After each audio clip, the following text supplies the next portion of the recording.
Hey everybody, I hope you are doing well. I'm Afefe with Touch by Tarot. I'm an intuitive tarot reader. I channel messages from the spirit guides using mostly tarot and oracles and just giving, what my spirit picks up on. I want to talk to you all a little bit, getting on here to talk about the so-called, red state versus blue state debate that took place on Fox with Sean Hannity supposedly moderating, which, is not what he did at all. He clearly held DeSantis's hand the whole night and showed extreme favoritism. Gavin Newsom did his thing.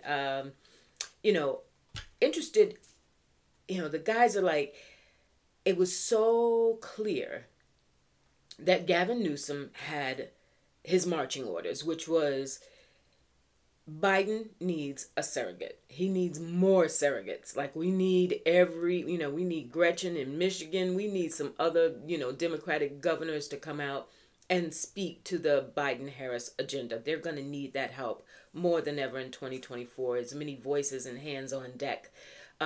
People who have like Newsom, polished, understands the issues, is able to articulate, has a very, strong communication factor, believable, little smooth operator, but we are talking politics. But I thought in the face of what he had going on last night with Hannity, excuse me, Hannity clearly, just spoon feeding DeSantis and trying to make Newsom look bad. It was interesting to see that under that kind of fire, Newsom was able to hold his own. But again, it pointed to a lot of people are talking about the fact that he was basically just auditioning for 2028 to some extent, maybe.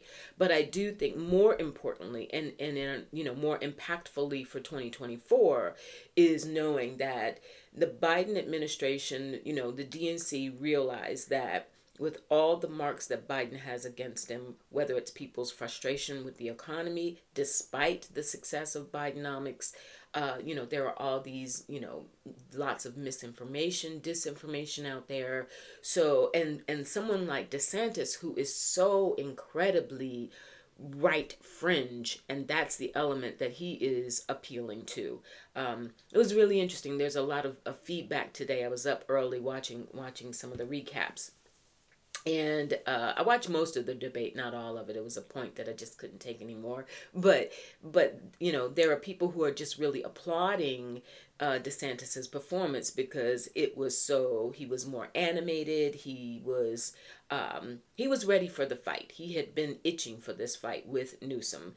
And so in that situation, state to state, he was in a more comfortable position. You could see it, in his body language and all of that.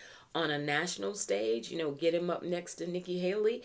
Cannot wait for that next GOP debate because Nikki's definitely on the upswing, and that certainly has some scary aspects to it. She doesn't stand a snowball's chance in hell of getting the nomination over Trump, but it's still interesting to see the way this is all playing out. Wouldn't be surprised, the guys are saying, wouldn't be surprised if Chris Christie does not make it to the next go round. He doesn't qualify, which on some level is a shame. I think we know, nobody was expecting him to reach it, get to the point of getting the nomination.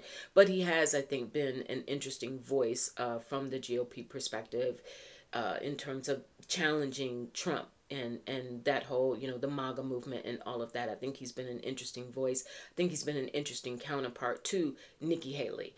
So it'll be a shame to some extent to see him go, but we know how this works. He's going to have to go. But back to the debate last night. Again, I thought that, hopefully the Dems were inspired by Newsom's ability to get up there as a surrogate. Someone made a really interesting point, which was that in prior administrations, people like Bill Clinton, Democratic administrations, people like Bill Clinton, certainly Barack Obama, due to his inexperience and youth, one of the, strategically, one of the best things that he did, and Bill Clinton did as well, I think, is build this coalition, have surrogates, have a very, very strong and outspoken group of people around you. There's a lot of arguments to be made about the fact that Kamala Harris has not been visible. You know, she's not been a factor. She's not, you know, she's been a disappointment to a lot of people, and I'm sure there are tons of behind the scenes machinations that have contributed to that. But be that as it may, when we're looking at a 2024 Biden Harris ticket, the Harris part of that, you know, if this were a Biden Newsom ticket, can you imagine? Can you imagine, right? You know, just the strength of that, the passion of that, the energy of that. So it's a shame, and I do hope, I have tremendous respect for her. I do hope that whatever it takes, you know, whether it is her being more visible from California, maybe more visible with Newsom, but whatever has to happen. That said, I want to talk to you guys, round this out a little bit, and talk to you guys about, you know, part of the debate last night, of course, had to do with education and Ron DeSantis's complete dismantling of any any veneer of fairness and openness in the public education system in the state of Florida. The book banning, the don't say gay bill, all of that. Newsom came out and talked very forcefully about you know, compassion for people, compassion for differences. DeSantis had the nerve to try and hold up. He pulled a Marjorie Taylor Greene, you know, with Hunter Biden. He pulled up this not poster, but like a picture supposedly taken from a banned book of children being indoctrinated and engaging in sexual acts. Thought that was absolutely deplorable, disgusting. But this whole notion of LGBTQ indoctrination, and so that got me thinking. You know, I ran across an article in the Washington Post from yesterday, the 30th, that November 30th, that in Lynchburg, Virginia, there's an organization, national organization called It Gets Better, and they award money to LGBTQ groups around the country to help them establish things like calm rooms in schools where they can go to, you know, LGBTQ youth can step away if they're being bullied, if they're frightened, if they just need to chill out. And on a broader level, for anyone in our schools who, you know, in today's climate where there's been so much violent, you know, shootings in schools, etc., it's a stressful time for kids. And so this organization, It Gets Better, awards money so that they can set up these calm rooms, you know, pillows, blankets, soft lighting, you know, music, something, a space, a safe space to be able to go to. These youth, LGBTQ youth at a school in Lynchburg, Virginia, they went through the application process and they won a $10,000 grant to build this room because they knew they weren't going to get the money from the public school system. That wasn't going to happen. So they went through this whole process of, you know, getting grant money is not easy. I don't know if any of you have done it. I have. I was a Open Society Institute fellow, George Soros. So says a lot, you know. Tickles me about that. You know, tremendous difference that so many people who have gotten money through the Open Society Institute are making in communities across the country. But so these kids, they did everything that they needed to do to try and stay positive, to try and promote an environment within the school where they could feel safe. And it wasn't restricted to just LGBTQ youth. It was anyone who may be bullied, who needed to step away, who felt overly stressed. The school board stepped in and made them return the grant or refuse to accept the grant. They put a stop to it. They said absolutely not, because it was this, going back to this indoctrination word that's being bantered about whenever we talk about educating youth in our country around their freedoms, around their sexual freedoms and other things, that you are, you know, de facto corrupting them.